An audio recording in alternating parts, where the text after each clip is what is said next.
इस बात को समझना पड़ेगा कि जिस तरीके से अंग्रेज डिवाइड एंड रूल करके राज करते रहे, उसी सिद्धांत को भारतीय जनता पार्टी आगे बढ़ा रही है। और जैसे ही बनारस का मामला आगे बढ़ा, ताजमहल का मामला बढ़ा, उन्होंने अनुमति दे दी, अनाज विदेश चला जाएगा, गेहूं विदेश चला जाएगा, क्योंकि उसे बैंकें बेचनी हैं। जो प्राइवेट कंपनियां सीमेंटों की बिक रही है, वो अपने लोगों को कैसे लाभ पहुंचाना है, और LIC प्राइवेटाइज होनी है।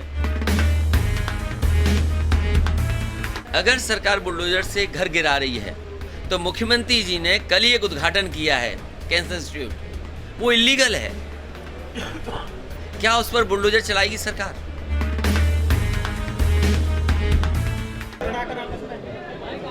इस बात को समझना पड़ेगा कि जिस तरीके से अंग्रेज डिवाइड एंड रूल करके राज करते रहे, उसी सिद्धांत को भारतीय जनता पार्टी आगे बढ़ा रही है। समाज को कैसे बांटा जाए, समाज में कैसे नफरत हो, और जो विपक्षीय लोग हैं उनके बीच में एक दूसरे से कैसे दूर किया जाए, इसी रणनीति पर लगातार भारतीय जनता पार्टी काम कर रही है।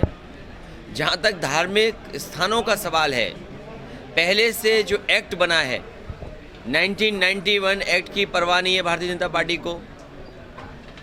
जिस समय सुप्रीम कोर्ट में फैसला हुआ, उसमें जो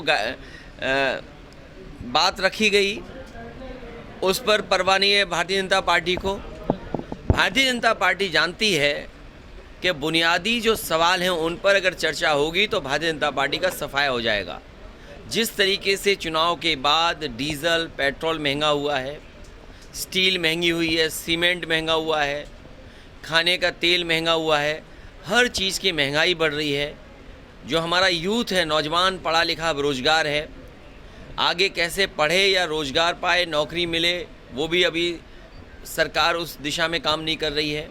बड़े बड़े सपने सरकार ने दिखाए थे कि इन्वेस्टमेंट आएगा, इन्वेस्टमेंट के बहाने इतने रोज़गार और नौकरी निकलेगी। तो इन सवालों का जवाब न देना पड़े, इसीलिए भारतीय जनता पार्टी जानबूझ करके स्मोक स्क्रीन, एक ऐसा पर्दा डालती है जिससे अपनी कमियों को छिपा ले। और ये जो बनारस का मामला चल रहा है, उसके पीछे जानबूझ करके भारतीय जनता पार्टी है, क्योंकि उसे बैंकें बेचनी हैं। जो प्राइवेट कंपनियां सीमेंटों की बिक रही है, वो अपने लोगों को कैसे लाभ पहुंचाना है, और LIC प्राइवेटाइज होनी है। तो ये जो बड़ी बड़ी संस्थान है, LIC का प्राइवेटाइजर होना, बैंकों का मर्ज होना और बैंकों का डूबना, और जिस तरीके से पूरा गेहूं खरीदवा दिया कुछ व्यापारियों के हाथ में।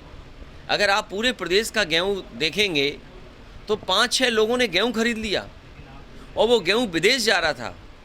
4000 से ज़्यादा ट्रक केवल राजकोट में खड़े थे। गुजरात के जितने पोर्ट थे, उसमें बड़े पैमाने पर उत्तर प्रदेश का और मध्य प्रदेश का गेहूं रखा था। जब सरकार को पता लगा कि गेहूं पहुंच गया है, केवल जनता को धोखा देने के लिए उस पर बैन लगा दिया कि विदेश गेहूं नहीं जाएगा। और जैसे ही बनारस का मामला आगे बढ़ा, ताजमहल का मामला बढ़ा, उन्होंने अनुमति दे दी, अनाज विदेश चला जाएगा, गेहूं विदेश चला जाएगा। अब गांव में डुगडुगी चलवा रहे हैं कि जिसके पास ये सामान होगा, जिसके पास ट्रैक्टर होगा, जिसके पास AC होगा, उसको राशन का पैसा वापस करना पड़ेगा। ये गरीबों से भी मुनाफा कमाना चाहती है। आगे काम किया, उसके पति की जान चली गई, पति की जान चली गई। एक मजदूर अपने घर से सब्जी बेचने बाजार गया, जब घर लौटा तो पता लगा बुलडोजर से उसका घर गिर गया। अगर सरकार बुलडोजर से घर गिरा रही है, तो मुख्यमंत्री जी ने कल ही एक उद्घाटन किया है कैंसर इंस्टीट्यूट, वो इलीगल है। क्या उस पर बुलडोजर चलाएगी सरकार? मुख्यमंत्री जी ने जिस अस्पताल का उद्घाटन किया वो इलीगल है, क्या उस पर बुलडोजर चलेगा? जिस थाने में बेटी का बलात्कार हुआ, क्या उसमें बुलडोजर चलेगा? याद कीजिए, एक राजपाल वो थे जो ये बताते थे किस जाति के कितने अधिकारी उत्तर प्रदेश में हैं, और आज राज्यपाल क्या हैं? क्या उस समय के राज्यपाल अगर गिनती कर सकते थे अधिकारियों की जात के हिसाब से, तो आज के राज्यपाल क्या जाति के आधार पर गिनती नहीं करेंगे? तो वो राज्यपाल अलग थे कि ये राज्यपाल अलग है?